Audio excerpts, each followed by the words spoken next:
Good. Recording there. We're live on Facebook.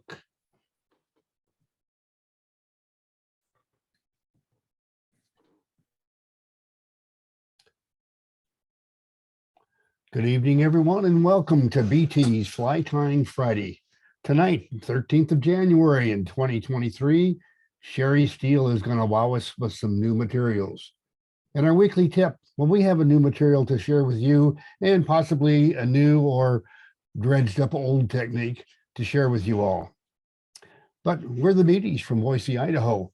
Let me get Sherry into the spotlight here as we get ready to introduce her. You're about ready to go, Sherry? Yep, I'm ready to go. I don't know if they are, though. We definitely are, Sherry. After retiring over a decade ago from a career in electronics/computer industry, Sherry Steele has devoted much of her time to the art of fly tying, particularly teaching others through a variety of organizations, schools, and fly shops. She has served 15 years as the president of the Oregon Council of Fly Fishers International and has chaired the Northwest Fly Tyer and Fly Fishing Expo 7 times since 2011.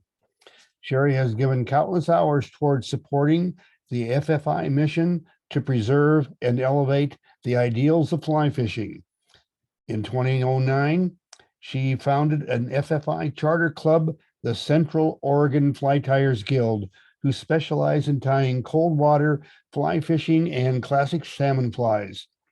The club donates the frame flies to nonprofit conservation-minded organizations for their fundraisers.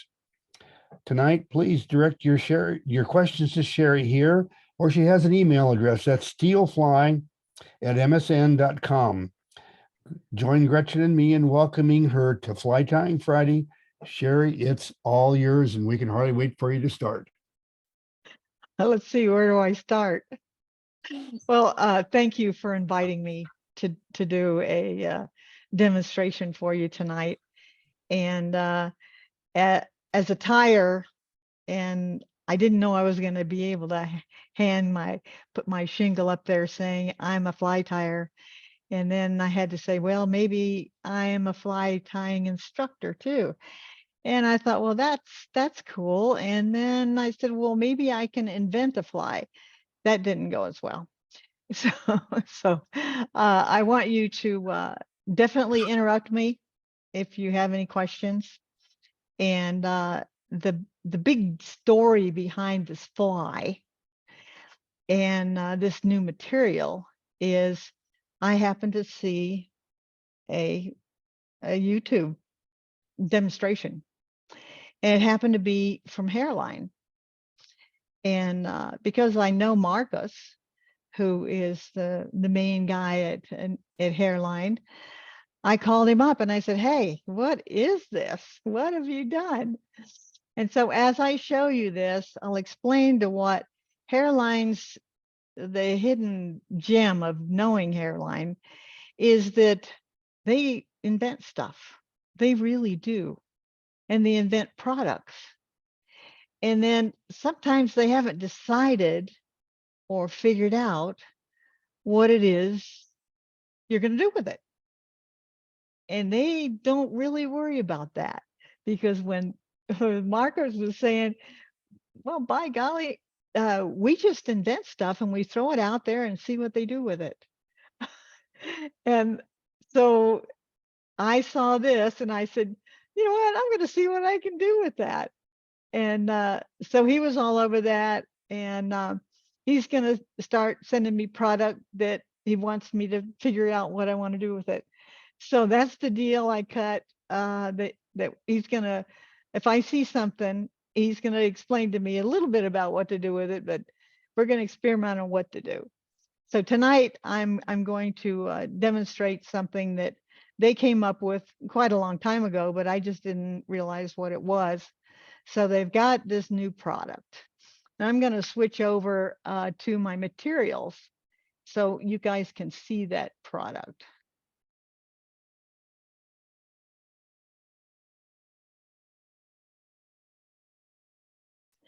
So here's this product, and it's very, very strange thing.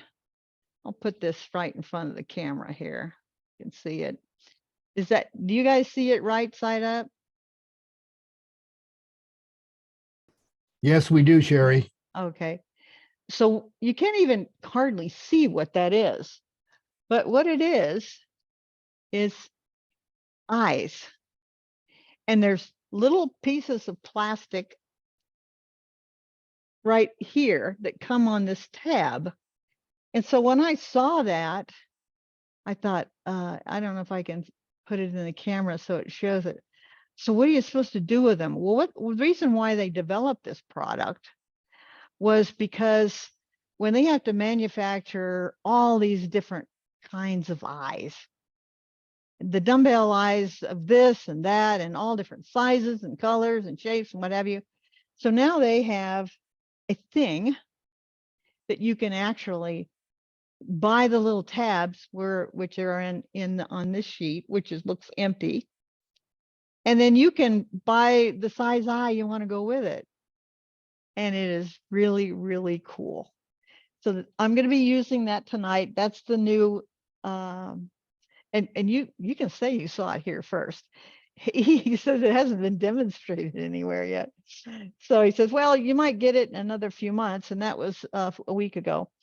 So needless to say, I've been feverishly trying to figure out how to handle this material. So tonight, we're going to use polar chenille. And there's something that I do with polar chenille is I use it I pull the end out of here, out of one of these little holes. They're in the package. That becomes a way to pull it out of here without losing the whole roll. So we're going to use that tonight. And we're going to use some schlappen. And that schlappen is just red. It can be any kind. This happens to be a grizzly variant. And then we're going to use just plain old Zelon. I like using products that you can buy anywhere. You don't have to look around all over the place and pay big prices for things that you may or may not tie that fly ever again. So I like using products that are readily available. And then I have another piece right here. There's this is by Umpqua. They make these little packs. And I'm going to be putting a lateral line on this fly. And they're handy. You just take one out of the bag and you lay it on the fly. So I use these quite a bit. So I have a bunch of packs of those. So I'm going to move over here to the actual camera side.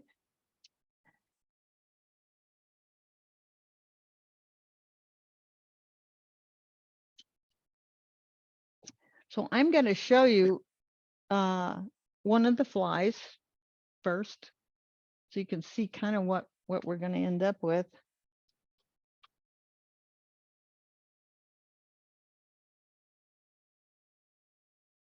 Here's this guy. And this is what it looks like. Maybe I've got it sitting on here. It's got these eyes. This is a fold over eye is what they call it. And it's got just the Zelon. And here's some grizzly and then the underthroat. So it looks like a little fish. And as soon as it looks like a little fish, you can make fish that have different colors, different stripes, some olive on them. This pattern is adaptable to anything that swims around that fish eat other fish. So I'm going to start out and tie this. And because this is, I guess, the first demo of its kind. Holy mackerel. I don't know how good it's going to be because I really haven't practiced. I mean, I've practiced, but I've never demoed it before. And I like the challenge of doing these things. So here's the polar chenille and the little hole in the bag. I'm just going to pull out just enough to make a body. And I found when I started fooling around with this product that if you don't put a body right here, then it wants to slip and slide all over the place. So I wanted to solve that problem. And so the problem was solved by putting a little bit of body there. So the plastic had something to grab onto. So I'm just going to put a little bit of a tab here. I'm going to cut off the excess and get rid of this.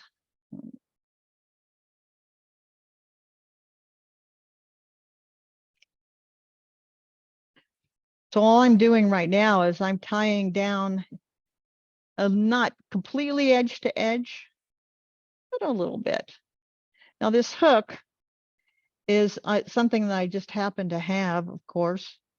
And because it's a bait fish, you might be able to catch some pretty good size fish on these things.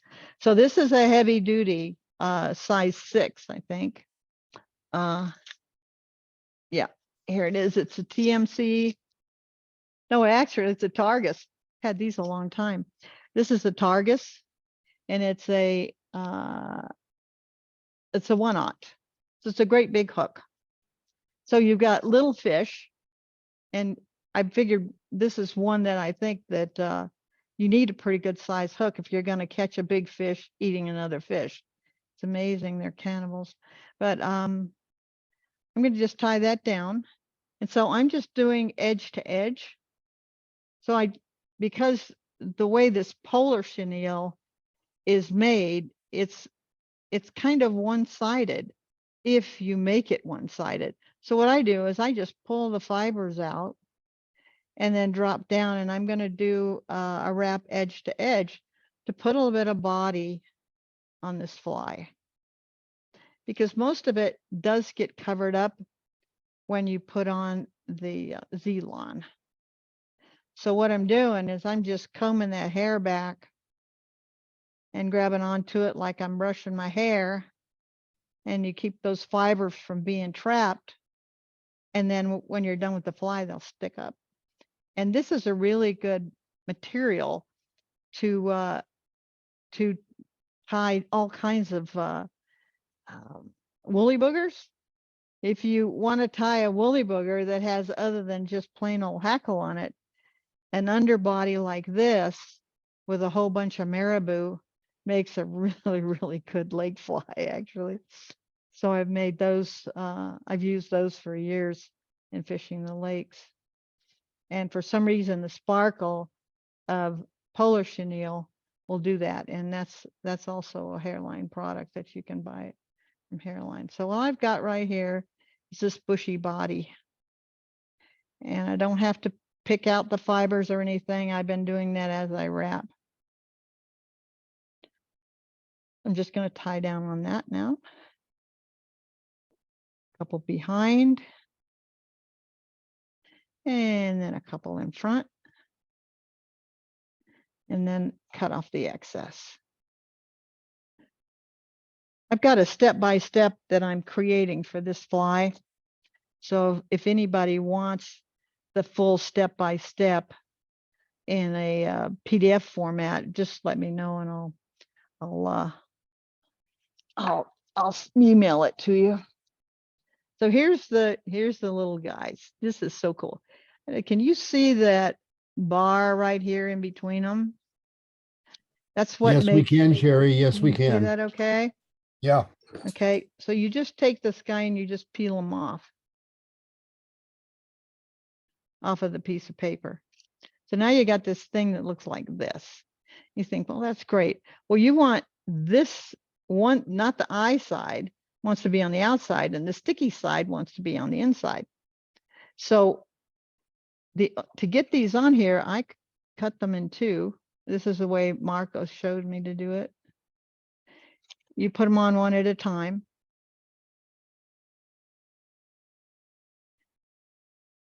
You want this to end up on the outside of the fly like that. So you turn it around and tie it down here.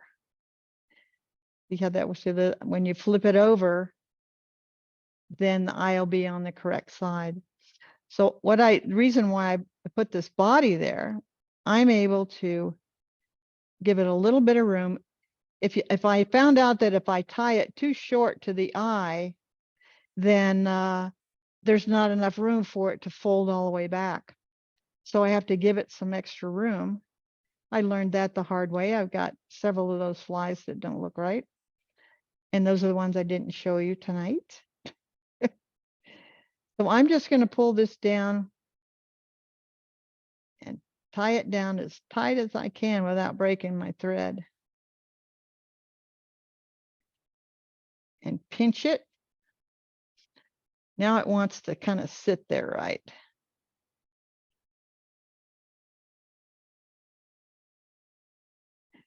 Now keep in mind, the experience I've had with this product is only about 3 days.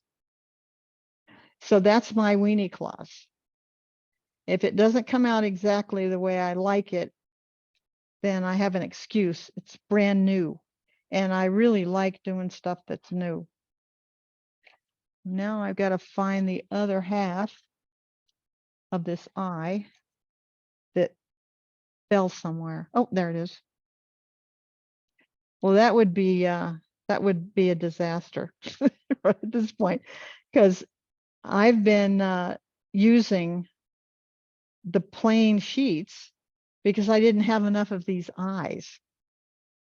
And so Marcos is sending me enough eyes, and they're probably sitting in the mailbox down at the beginning of our property.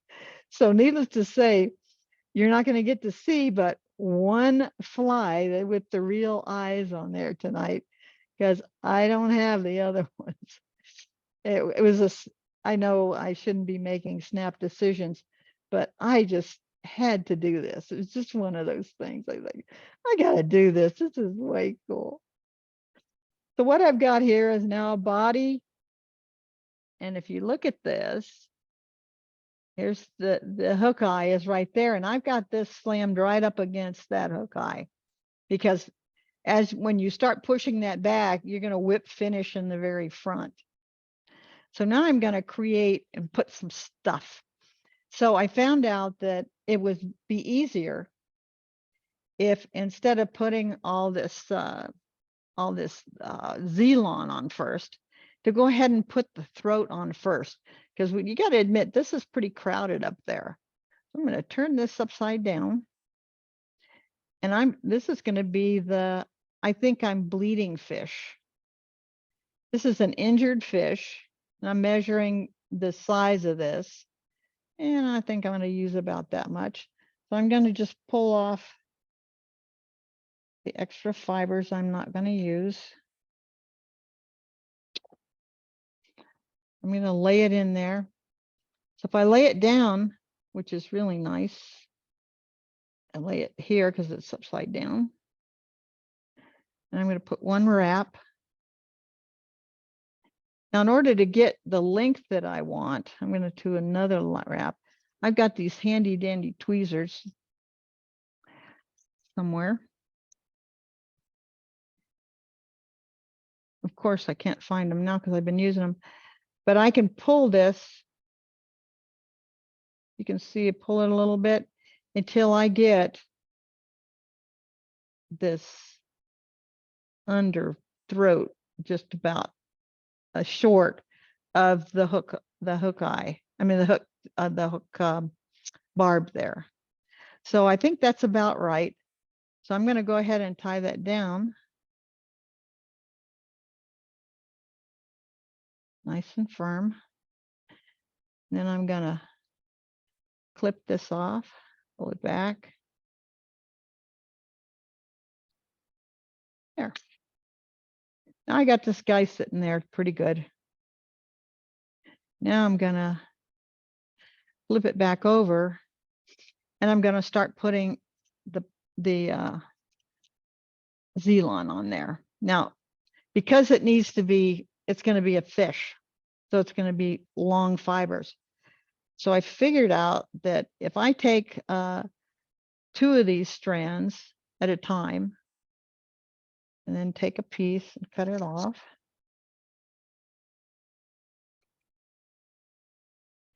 Then and I double it over. So now I've got twice as much. I put it around the thread. We've all seen this kind of thing. Put around the thread and then lift it up. I'll get it on top. And you can tie it down, hopefully in the right place. And you can judge where that's going to sit.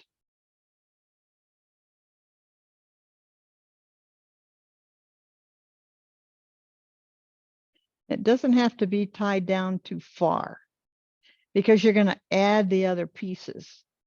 So you got this thing just hanging out there. You don't have to do anything with it. You grab a couple more.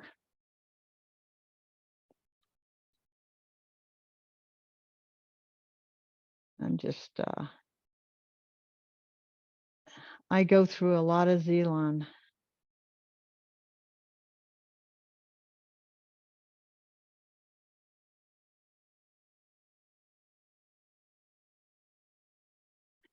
It's one of the great things, great inventions. I'm going to fold it over, line them up a little bit.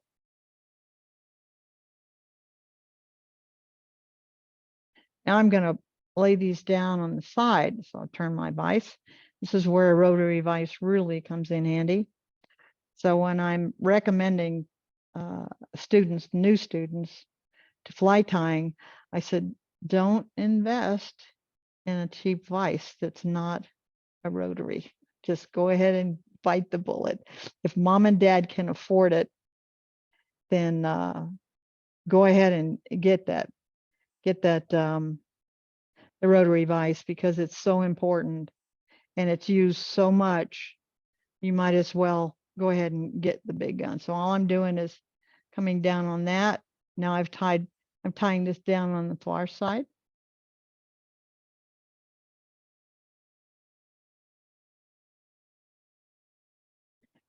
And now I'm going to flip it over, get two more.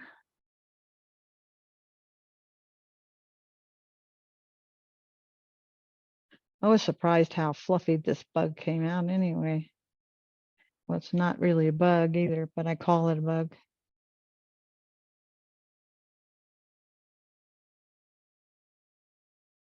I tie lots of different flies, and I like experimenting with tying different flies, whether it's a trout fly or usually it's trout that I'm after. Bass, I like bass flies. So now I've got this stuff all fluffed out here. It's just kind of everywhere. At the last meeting that Al had, we were chatting afterwards, and I thought, well, I got this thing and I didn't know what it was, and I decided I had to figure out what it was and how we were supposed to use it. And I think I showed it to you at that time, and it's a really neat little product if you knew how to use it. I bought it because I didn't know what it was, and this is called an ergo comb. Well, of course, it's stainless steel, it's heavy, and you think, well, what am I going to do with this thing if I'm tying size 18 flies? Well, you're not going to use it.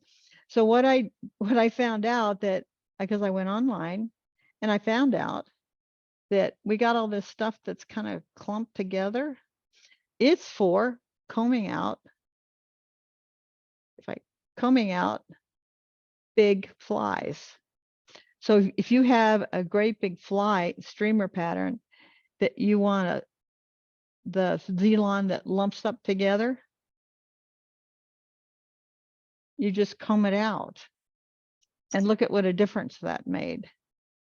So this, I suppose you could probably find something that's not quite as expensive as this, but as a fly tyer, it's a new gadget, right? You just got to have the new gadget. So that's what you use that for. Now I'm going to go over here and I'm going to get some of these little fibers. They're from Umpqua, and instead of using my really long, beautiful hackle tapes and stuff like that, I use these little guys to do not so precise tying. So I found that now that I had so many of these little packages, I don't even remember where I got them.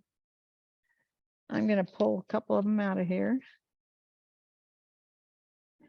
because I'm kind of stingy with my dry fly hackle. And so this way I can pick out one of these guys, and it's just, we're just mimicking a lateral line here. I'm going to just pull off some of the fibers.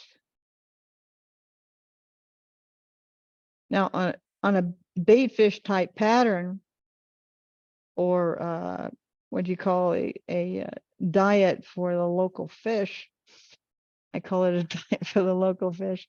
This fly is really for a bull trout on Metolius. They eat fish.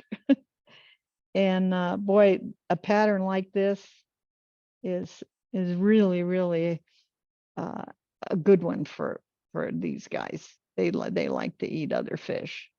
And if you're catching a trout, then you're likely to catch only half a trout, because a bull trout will eat your fish as you're catching it. And so having a pattern for a fish is something that's used quite a bit with our guys that are fishing for bull trout. I've got one on one side, and I'm going to put the other one on the other side.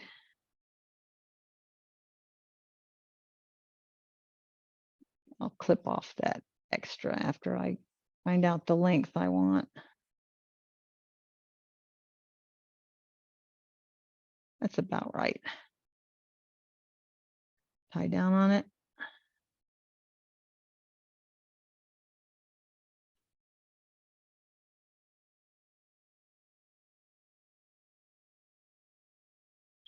So now I've got the sides on, I got the back, and I don't really think I mean, as far as the pattern goes, you could add other things to this. You can put all kinds of, you can make the top of it olive. So there's a little bit of a stream there, like the top of the fish is darker. You can do that. But when you got everything on here and you tie down on it, then you take these cute little eyes and you push back on them. I'm going to move this. Look at those eyes. They're just like that. To me, that's very, very fishy. And then I'm going to go ahead and tie down on those guys. What I'm doing is I left the other thing that was hard to figure out was just how much room am I going to leave between the eyes and the hook eye. So when I tie down on it, I can build up the head a little bit so they stay back. Well, anytime you're trying a new material, if you don't have failures, you don't learn anything. So what I've done is I didn't leave enough room, and the eyes wouldn't stay back. Now what happens is, because these eyes look like this, they create a little V in the water. So when you're cruising, when the fish are cruising through there, that will make the wake that you're looking for. And there's the fly. So once this is all done, looks like those eyes are going to stay where I want them to. That's good, because that's the last pair I have. I'm going to go ahead and do a whip finish.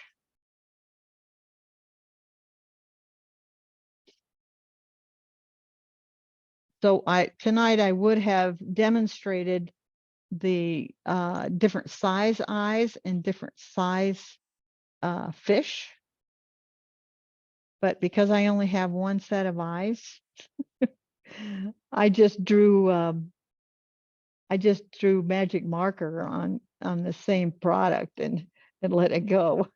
It's like, okay, I can do that. So that looks, it's not quite as doesn't make it look quite as good as it's supposed to, but now I'm gonna do a little the Albedo head cement. I started using that and I like it a lot. It's ever since, and of course, every time I see it, I think about putting it on my horses. And we got giant, really giant containers full of this stuff. And now we're paying out. Yeah, anyway, we don't want to talk about that. So there's the fly. There's that little guy. He's ready to go in the water. So what I did is when I finished this guy, that's the way he looks. He's got his bugs out there. I can show you what it looks like when you take this fly and then you put it in the water. So what I did is I'll switch cameras now. And I don't have a tank like Al has, but I do have a little water here so you can see what that looks like. So I've got this fly that I already tied, and see how the material actually is just like any other Z-Lon. I don't know if you guys can see that very well, but when you pull it out, I'll show you what it looks like. I'll go switch cameras again. If you look at this thing,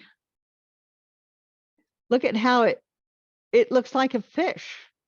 And see how that V ends up? What that does is it causes a wake in the water. In theory, because I haven't seen it yet.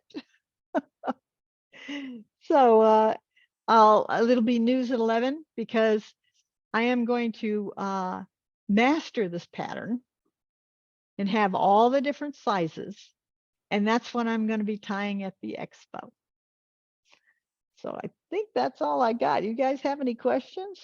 We got several in the chat. If it's all right, Sherry, I'll just fire some of them at you. And when we get through them, we'll ask the group anything else that they want to talk about. And then Okay. we'd like you to talk about the expo for a bit. But first, let's see. Paul asked if maybe you could trim the tags that you fold over, make them slightly thinner so that they weren't so hard to crunch down with a thread. I don't know, might be a thought. Oh, I did do that. Oh. So one of the things I did is and Marcos told me that I could do that you can cut because that's a pretty thick piece of plastic there. And so what I did is when I cut them off, I trimmed them so they were smaller and they weren't as wide. And they did fold back a little bit better, but because I wasn't leaving enough room for the rest of the materials, they still didn't fold back. But I highly recommend trimming that stem that you're tying down. That's a good question. Okay, let's see. You mentioned you get Z-Lon commercially. Where do you get that? I don't get it commercially. I have the advantage of working at a fly shop when I feel like it. And because of this relationship that I have with the fly fisher's place, I started working there in 2006. And I was just beginning to tie and teaching a little bit. And I became the person who orders all the materials. Well, by doing that, I learned what every material was used for. So when you walk in a fly shop and you see all this stuff hanging, what in the world do they use that for? I made it my quest to figure it out. So I could talk to a customer, take the material off the wall, and sit down and tie a fly using the material. That was so much fun. So I learned a lot about materials. and I buy it at the fly shop, just like everybody else. I'm sorry, Sherry, I misunderstood you. Thank you. Okay. There was someone asked, do you think any glue or adhesive is necessary to keep the eyes flush with the Xenon? Well, I don't want them exactly flush because you want that wake. So when I trimmed down the tie down point, it was easier to make them lay flatter. And I've also used up a tube of super glue trying that very thing. It's a great question. I'll let you know at the expo. Come on over and we'll talk about it.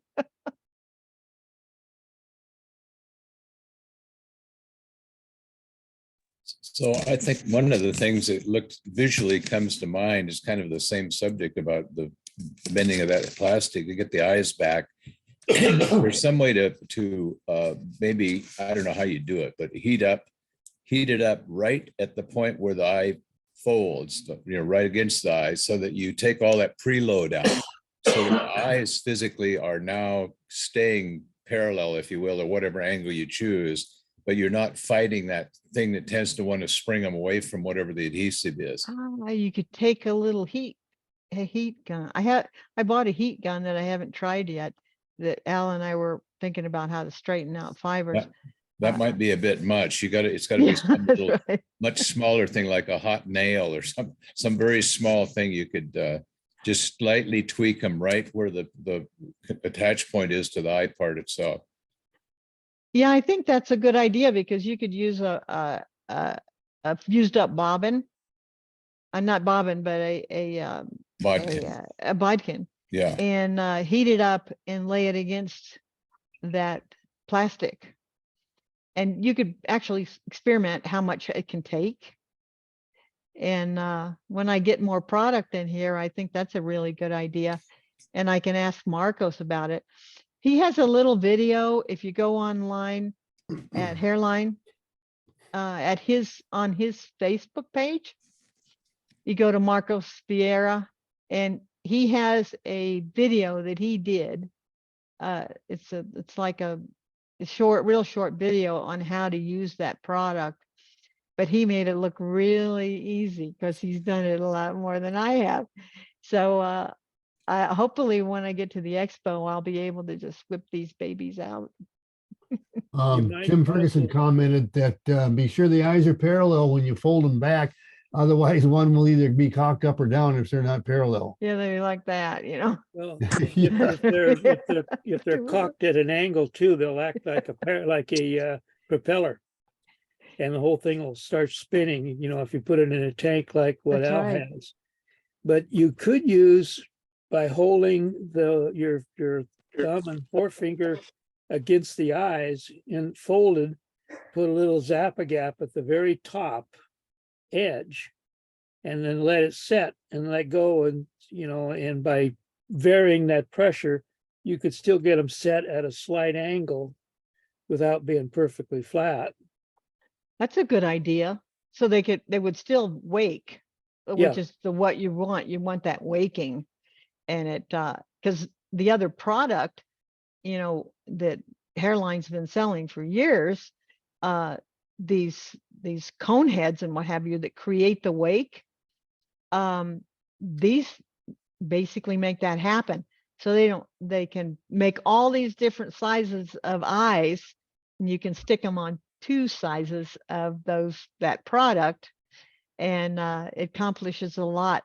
So it gives us a lot of flexibility, I think. Yeah. You ought So to we'll try. see.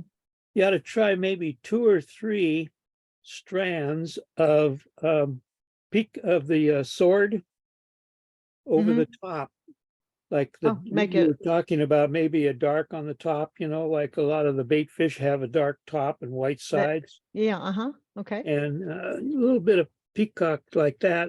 The sword, it'd be long enough and fine enough that it would trail back just like the Xenon does. That's a good idea. I think, Jim, if you could come up with some suggestions, because this is going to be something that's going to be new for me. And I like I like challenges, but I'm going to be putting together step by step to tie it. And then also I want to make different pattern sheets so we can model different kinds of these patterns, so people can see how else it's being used. Yeah, And when you so get that, it'll be fun. when you get that broad side, like on this pattern, it reminds me of a bunker fly, you know, the ones that they use in the coastal estuary areas. Oh, I guess we got to figure out too where we're going to use it other than on the Metolius for bull trout. Yeah, We'll be trying that this summer. yeah. Couple more, because couple it's more not questions proven. from the chat here, Sherry. Okay, Aaron wants to know, how are the eyes attached to the plastic? they have sticky. Okay. And Jonathan Daniel said the eyes remind him of the classic George Harvey nightfly that had two feathers tied to a stick, to stick out perpendicular from the sides of the head. They would pulse with each strip and create extra disturbance as they travel through the water. Well, that's interesting. Yeah. Anything else before you start to talk about the expo? I Well- have a suggestion. You Okay. could take all your old hairline stickum things and get some plastic and stick them on the plastic and make them use the same way. It's like a spot of glue on some Ziploc bags or something, and you could use all the old ones the same way. And that's really good because I have quite a few old ones, but they're so old, it won't let go of the backing. It's like stuck there, and I go, that isn't going to work. I was trying all kinds of stuff, and so I need new eyes, and the new eyes will come in, and Yeah. they're all different sizes, and I'm going to be playing around with that. Thank you. Any other questions? About colors, they only just come in the black and white. Oh no, they have all the different colors. Very So if good. you go on the Hareline website and just click on eyes, it shows, and it'll say there's a little note there that says new product. And then that's where these fold over eyes are. But then also they have all the different colors of eyes and in sizes. So it's a huge product line. This is just a technique on tying in this particular size, which is the one I bought at the fly shop. I had Jeff order me a bunch of it, and that's the only size I thought might work. But now I regret that because there's lots of other sizes that I want. Of course, being a fly tire, oh, Ollie, I'll take that one too. So there's more to be done Just here. about. Well, not quite yet. Is that it? Yeah, Sherry, would you talk to us a little bit about the expo? Wow, that I could talk about that for about an hour. Because I've run this thing for so many years and so many times, I've learned how to do and organize every piece and part, with the exception of the tire chair. So the tire chair, Jim Ferguson turned it over to Hal Gordon, and Harold Gordon did it for years, and then he moved to Idaho, and he wanted to make sure he could still do it. So I said, you can't quit. I don't care where you're living. So he's got his 200 tires signed up, and we're starting to get onesie-twosie emails saying, gee, I didn't know you were even going to have it. So the word is starting to get out, and because our website is not up yet, I just have an information page I stood up. So without a web designer, I had to learn how to do Web Design 101. And that's another learning curve for this 77-year-old. But my background is helping me out quite a bit. I don't have to do much HTML, but I have some good programmers. I hired a company out of Chicago to do the back end work. That's the heavy lifting. So I hope you guys will like it. It'll be up and running. We're working on classes. We're going to have some classes. We have a new casting chair. Jonathan is going to be getting all the casting classes together. He's got several instructors already signed up, and we're looking for more. And then several of the tires have already signed up to teach classes and stuff like that. So it's coming around. That's the hardest part, because the web, getting up on the web so people can sign up ahead of time. And the date, And March 10th and 11th, And the location? Lynn County Expo Center. It's the fairgrounds there in Albany. and the days is there going to be an evening program on Friday night or Saturday night? Yes, we sure are.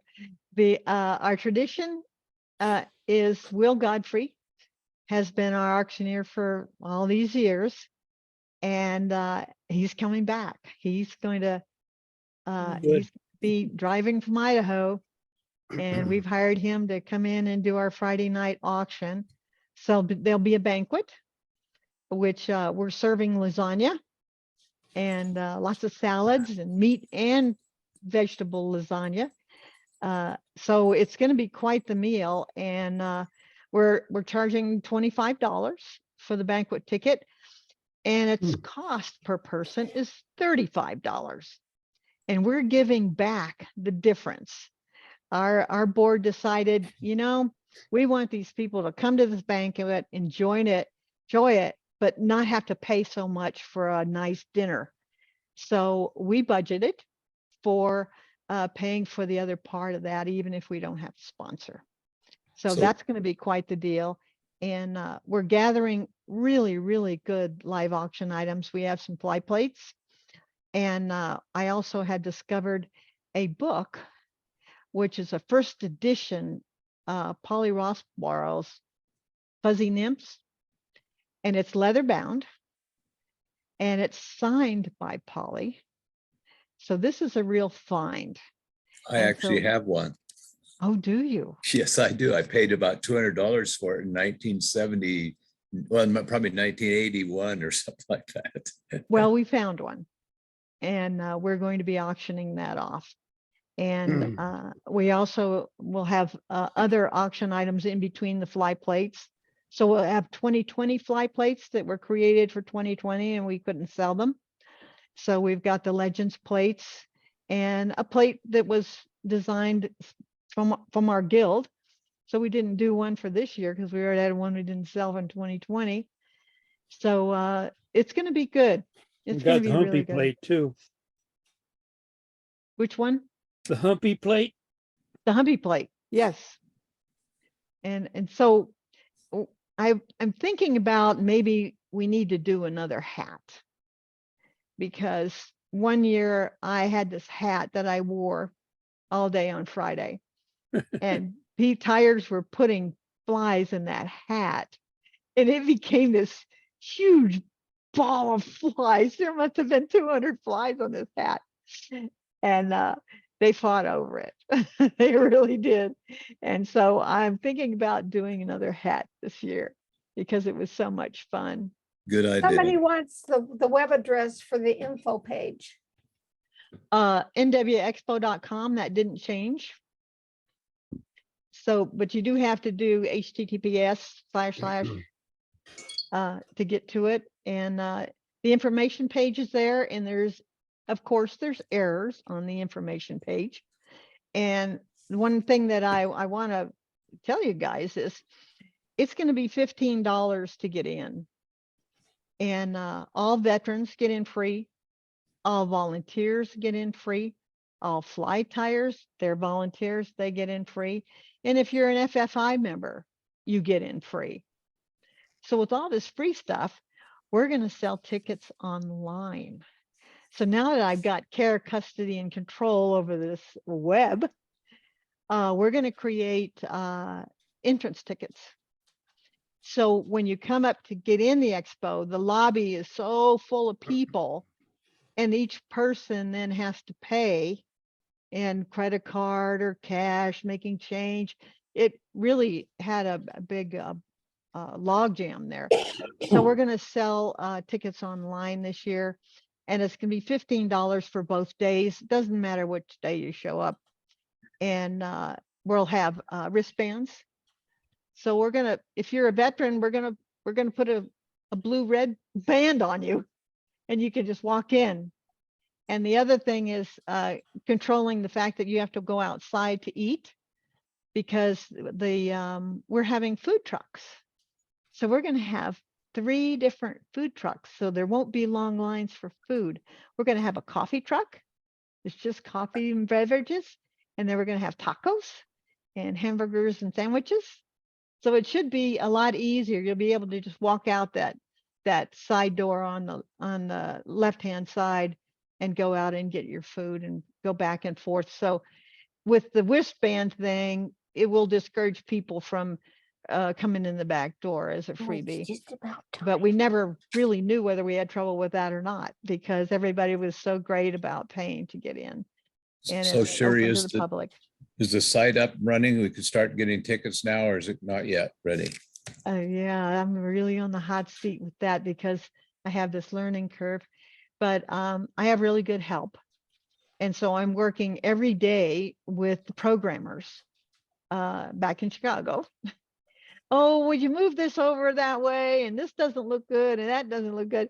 But one thing that I'm really, really excited about that I decided to do is the pictures of all the tires and the booths were buried on our other website by year. So if you really wanted to see the pictures, you had to go drill down and look at whatever year it is you're looking for. Well, we have a slider that's mesmerizing. So when you log on, these pictures of all these tires rotate through, and I get to looking at it and go, oh, that's so-and-so. I haven't seen them in years. And all these tires that they're tying, and there's all the booths and I didn't realize I had so many pictures, but that particular piece right there is an eye catcher. You just want to stay there and watch it. This is so good. So there'll be a couple of pages on the full schedule, and then there'll be a tires. We've already got all the tires. The hot tire schedule is done, and it'll be up on the web as soon as we launch. And Do you have then an yes. estimated time to get that up and running? Do you have I any think idea? about 2 weeks, Okay. because in I'm about- almost done with it. Okay. And we may have to stand up part of it, because the tickets and the taking of the revenue through the website, you have all these hoops you have to jump through. You're probably well aware of that. And so after we jump through the hoops and tie it to our PayPal accounts and what have you, so people can safely run their cards and stuff to pay for everything. That part is coming up next week.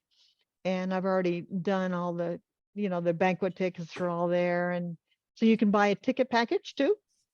So I'm doing those. And you just pick up your ticket package at the event. If you buy a ticket online, you're going to be able to have it on your phone, and you walk up and show your ticket on the phone, or we can look it up on a list, and then we'll give you your wristband, and that'll be your ticket for both days. We don't have to worry about who paid for which day and how much they paid. So the information site says $15 a day, $20 for 2 days. I'm taking that off, and it's $15 period. And It's a long swim from Australia. Is there going to be any internet access? well, that's where Jack Gillis comes in. So if Jack is still online, he might. Jack, you want to talk about what we're going to be doing? Yeah, Sherry had offered in our booth to give us a data port so we can connect, and we'll walk around, do some live videoing, maybe some interviews, like the Beatties will be there. Might want to talk to them for a while. And then we'll be televising how we set up a live video production. But a lot of it will be just showing what the tires are doing and what's going on with the show. Okay, Okay, well, Any other questions? sounds good. I'm looking forward to it. Just hope the snow's all gone on the blues, so we Yeah, can right. get over the mountain easy. That, and if Oh. Sherry gets the website done, we're going to be in good shape. Yeah, Okay, well, we're getting ready to move in now to the tip of the week, and Midsummer Murders are coming up too. Yeah, we got a it's, hustle it's getting, here. it's getting awful close there, Jim. You've got that figured out. and Carly wants her Kong Yeah, with her peanut butter, Im- so. Important stuff. Well, Anyway, the thank you very weekly tip, much. I the really weekly had tip fun. is some new material, new technique, and there is no such thing as a new technique. It's new to me, so that's basically what it boils down to. But anyway, that's what we've worked on that before. We're gonna do that with some different materials. And your glasses are right there. I'll get to those glasses here in a minute. Right now, we're gonna go over here to the materials.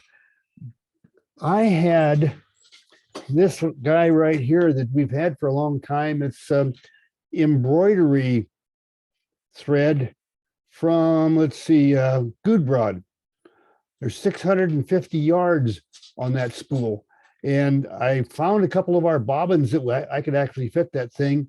And this is some of the best doggone small oval tinsel I've ever used, as far as being able to turn out a lot, not having to run out of it every time you turn around, you're running short and have to get another spool. With 650 yards, it's not going to run out for a while. So I'm going to set that over here.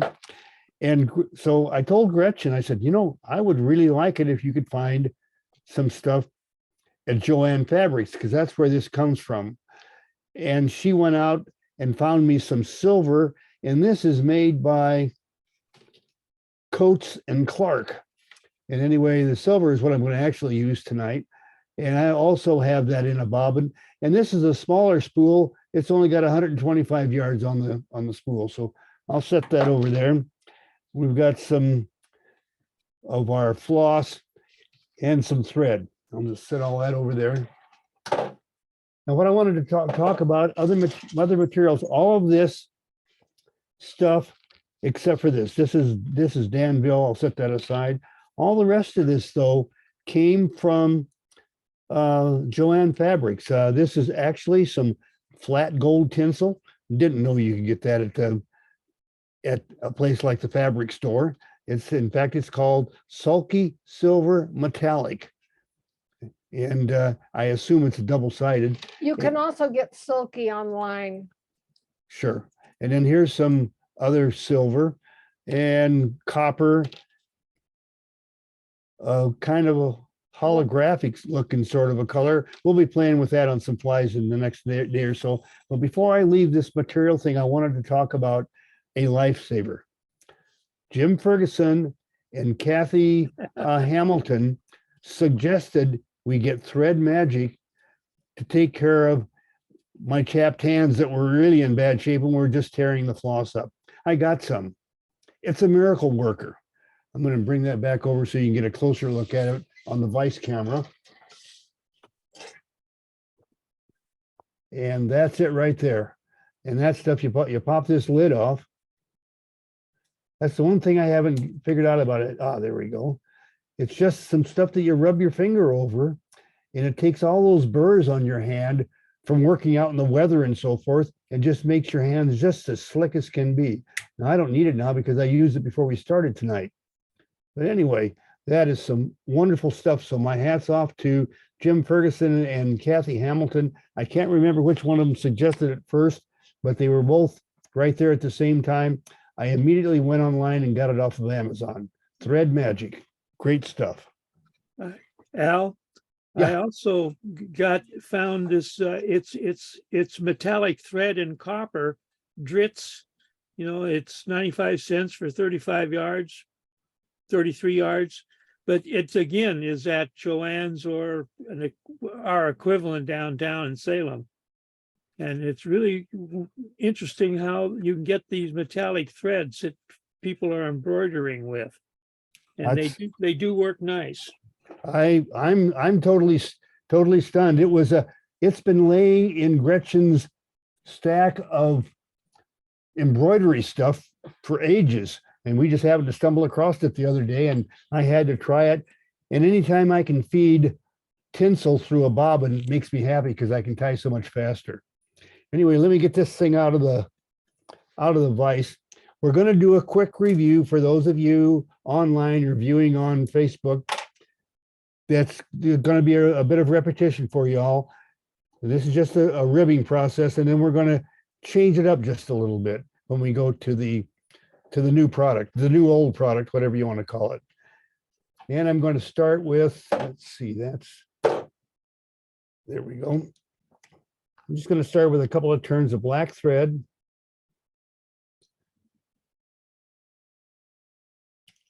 And now I'll grab my floss. And this is like I said, this is a repeat of what we've done before. And all I do now is wrap to the back. Now, what I want you to notice is that I'm placing my turns of floss by keeping tension on the one in my left hand and the bobbin in my right hand. But the other thing, my rib material is hanging straight down, and the weight of the bobbin keeps it positioned exactly on the bottom of the hook. We'll talk about that in just a little bit here. But I'll just wind back to the back of the hook shank. Now, when I get to just a couple of turns before I want to stop, I need to trim off this waist end. Well, that leaves a little stub sticking out that I don't want to have showing. So I'm going to go ahead and wrap 2 more turns. And now my return trip, I'll just put a second coating or a second coat of the floss on the body area. Now this particular process works really well when you're using a thread type rib. But when you go to the oval tinsel, it creates a problem. We're going to talk about that in just a little bit. But first off, let me just finish this off. And you can see when you have the bulk of the thread there, it does not affect the thickness of the body enough to be a concern. I just finish it off, trim it away, and it looks pretty good. Pretty smooth body. Now I'm going to just take and do what I call an accent rib. It's doing nothing but providing accent. It's thread. And so we'll just wrap it into place.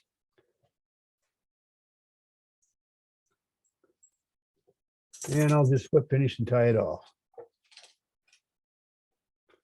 And that's just, again, that's just a repeat from what we've done before.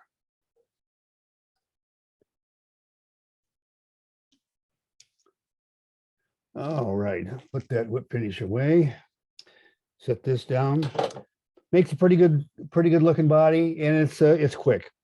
So now we're going to talk about using a similar process, but we're going to be using this oval tinsel silver thread, whatever you want to call the stuff that we get at Joann. We're just going to call it Joann's rib material. And so let me find that. Let's see, here we go. Oh, one of the cool things about this that I found is it will come out of this bobbin pretty easy. But I want you to notice one of the things in the thread for industry that they don't do in the fly tying industry is they got this little slot. You can bring that thread or floss or whatever the heck you want to call it back and just jam it into that slot, and it keeps it from coming undone. That's kind of handy, but I'll just set all that aside for the moment. Never thought about that. All my embroidery thread has that. Yes, it does. I just discovered that this afternoon after I rethreaded the bobbin about the 4th time. And anyway, and I have, by the way, I've got to use this particular kind of bobbin because this is a larger spool than a regular fly tying spool. And this one is even larger yet. It's a heck of a lot bigger spool, as you can see there. Well, you have to have jaws on your bobbin big enough to be able to fit that. And so some of the bobbins just wouldn't even begin to fit that. But anyway, I'll just hold this in my left hand. Now, often fly tyers like to have a counter wrapped rib. And that's what I'm going to do here. Only the rib is going to be forward wrapped. The body is going to be counter wrapped. And why do I want to do that? Well, just because I could. It's another way of doing this stuff. So I'm just going to do some counter wrapping here right now. And I'll grab my tinsel. pull it around like this, and then I'll just continue wrapping. I'll let the tinsel drop and I'll grab the floss. Keep the floss under tension. And of course, the tinsel is hanging there, positioning itself on the bottom of the hook. And I'm reverse wrapping the body so I can forward wrap the rib. Now, why do I do that? Well, quite frankly, I do a better job of reverse wrapping the floss on the body than I do on reverse wrapping the tinsel and getting the evenly spaced turns and all that stuff. I'm terrible at that when I have to do the reverse wrap tinsel application and get the correct turns and all that kind of stuff. So I did quite a bit of backwards wrapping, as I call it, or left-handed wrapping. When I first moved to Idaho from California, I was getting customers in my local area. I like to work locally. And while I was not as busy as I could have been, I ran across a commercial tire who lived in Spokane, Washington at that time. And he was left-handed, was looking for some help with orders. And I didn't have enough orders because I hadn't got enough fly shops signed up at that point in time. So I tied flies for him, but the stipulation was I had to tie left-handed. Well, I didn't tie left-handed, I just tied right-handed backwards. So anyway, now one of the things you would think, well, okay, I'll just put a whip finish on there. Well, if I do a standard whip finish like I just set up for here, I'm going to be unwrapping my body. So let me just do it the way you have to. You have to do a backwards whip finish when you're doing left-handed tying. And here we go. Now we're doing the whip finish, but we're just going backwards. I want you to notice where the backwards whip finish turns out almost always on the other side of the hook, and the forward wrap or the standard whip finish turns out on the near side of the hook. Well, I mean, that's pretty obvious. I think it's mainly for fly tires, right or left-handed. But anyway, now I'm just going to bring my thread, which is silver thread. No, we could decided to call this Joanne rib material. So the Joanne rib material is coming forward. Take a couple turns right there. And I'll just grab some 6/0 thread. Wind it into place here. Wrap around my tinsel a couple of times. Pull it up, trim it off, get my whip finish tool out here. This time I can go forward. One of the things that really kind of confuses me, I have to think real hard, is when I'm doing this kind of body and then I have and do a backwards whip finish, the very next whip finish I do on the fly, I got to go forwards. Sometimes I get confused and can't remember which way I have to go. But I mean, anyway, there you've got it. Tonight's tip. Go to Joanne Fabrics and get some really great ribbing material. By the way, that good bread isn't at Joanne's. Oh, That you have to go to a embroidery shop for, I think. okay, embroidery shop. The other thing I found, I went on Amazon, and who doesn't go on Amazon? But anyway, I went on Amazon and I found good broad with the same numbers on the spools, which indicated it was the same thing, and they called it rod wrapping thread. Well, whatever it is, it's some awful nice stuff on the hook. So is that material solid metallic, or is it a core? It's a thread core, and I don't know what to tell you. It feels like and acts like thread. It looks kind of like oval tinsel, and where oval tinsel is just a little bit stiff, this stuff isn't stiff at all. Okay. So You just have to be careful that you don't pull too tight on it, and you can put some smiles in between the, on it. But if you're careful with it, it's a reasonable priced replacement. It's pretty good because it is designed to go through the embroidery machine. So it's kind of amazing stuff, it's actually. reasonably tough. It's My hard to machine break doesn't if you're really trying to like break it, it. but Hard to break. Before we get into the discussion part tonight that I always look forward to the most, I wanted to report back on the results of the live stream at the Boise show. And we've got one question in the chat right now from John Wright about the Nirvana vise. Gretchen's got hers right here that from there. This doesn't come on it. Oh, no, she's anyway, that was a little butterfly that she had That's my, stuck in. my material clip. It's a hair butterfly from the hair department. It works as pretty good as a material clip. Yep, sure does. But anyway, John asks what we thought of it. It's one of the best inexpensive vices on the market today. There's several really good ones out there, but the truth of the matter is most of the really good ones get up towards $200.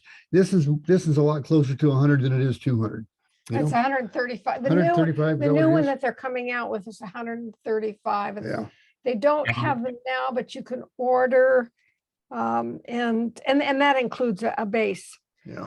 And you can What's the order brand? them. Pardon? What's the brand name? Nirvana. Hmm.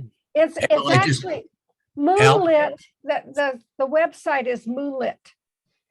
Al, I've been working with the owner of Moonlit and Healing Waters. I think we're going to get them in fact, the process is in the works right now to get them on board as was one of our authorized vendors. And the Healing Waters price to our veterans is 105. All right. Yeah, It's that's- a good advice. I love Price it. for the device. We're very happy with it. It It's doesn't have wobble like some of the other vices that Yeah. you're paying yeah, $200 or $300 and the for. jaws really hold and they're easy to adjust. One of the things I'm using this Dynaking vise for our presentation vise, and that's because of the special things we had built into it. But one of the things I absolutely hate on that is how touchy the jaws are to get adjusted. Really easy to. And this one's very easy to get Now I've done. got it tight. Yeah, I just got mine today and I'm really looking forward to tying up some flies this weekend on it. Okay, Yeah, you got one. good. Yeah, I like it. I love it. Yeah, I'll be looking forward to your report, John, to see what you think, because we're on board as ambassadors for the vice and for the guys at Moonlit. They're really great. Oh, great. Yeah, that's a great group of guys. Great Oh, they group. have great hooks. I like their hooks too. Yeah, everything about them is great. They've even got a 10 carat blanks. So Yeah, they do. It's really cool. They're expandable Conterra. And they're in Chubbuck, Idaho, which is close to Idaho Falls. Yeah, yep. yeah, I may have to go up there and talk to those people. So They should be at the Well- expo. Oh, really? Good. Yeah, maybe I should. Well, if you contact have them. to come talk to them, be sure and let us know. We do have a bedroom. Yes. I'll do that. Thank you. We treat guests really well, and if it's you, it'll be really well. But so anyway, let's get back to the report on the live stream. I went there initially wanting to know whether I could do a live stream with a cell phone with nothing special, no Wi-Fi's, no anything, just a regular cell tower signal. And I got there and found that of the 5 bars on my cell phone, I could get 4. Once in a while, it would drop down to 3, but it stayed at 4, I would say 80% of the time. And I don't know about you guys, but at least it seems like on my cell phones, I can see the signal change a little bit from time to time. And I think that's just some kind of a cycling thing with the signal, but it's way beyond my pay scale, so I don't know. All I know is that I had it 4 bars most of the time, and I live streamed without, as far as I was concerned, without a hiccup in regard to the technical part of live streaming. Now we'll get to the actual presentation.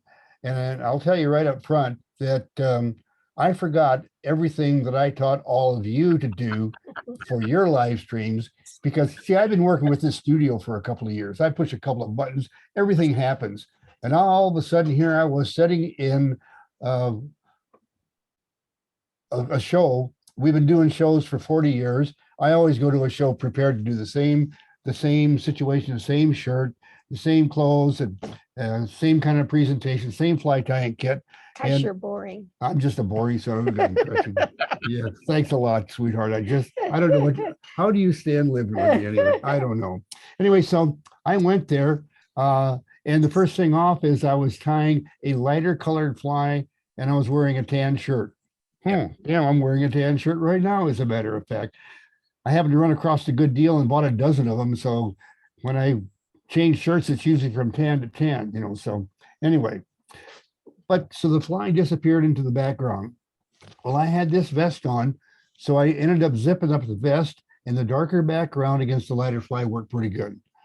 But what I should have done is exactly what Sherry Steele was doing tonight, is I should have had a colored shirt that was a medium, not a real light, but a medium green, which would go with just about any kind of fly in a lot of different lighting conditions. I didn't have that. I felt pretty good about the audio. However, I've got a set of earbuds that I'm going to be testing out to see whether I like that better. And one of the things that I found, I really didn't like using the front facing camera. It reversed things. I learned how to turn it back around, but it reversed things. And it was really difficult to get things lined up on that front facing camera. I think in the future, I'm going to travel with just a little bit more in my live streaming kit. I'll have a cell phone.